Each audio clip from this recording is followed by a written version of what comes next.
How to check Milestone credit card application status. In today's tutorial, I'm going to show you how to check the status of your Milestone credit card application. Whether you're waiting for approval or just want to check the progress of your application, I've got you covered. First, you'll need to visit the Milestone credit card official website. Open your web browser and go to www.milestonecard.com. This is where you'll be able to manage your account and check the status of your application.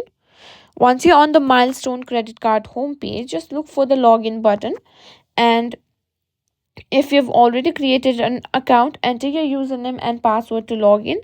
After logging in, you should be able to access your account dashboard. Once you're logged in, navigate to the application status of the dashboard. Here you should see whether your application is approved, pending, or declined. If you don't have an account or prefer not to log in, there's another way to check your application status. On the Milestone credit card homepage, you'll find an option that says check application status or something similar. Click on that link and you'll be prompted to enter your application reference number, last name, and the four last digit of your social security number or date of birth. These details are required to verify your identity. And that's it. You've successfully learned how to check the status of your Milestone credit card application.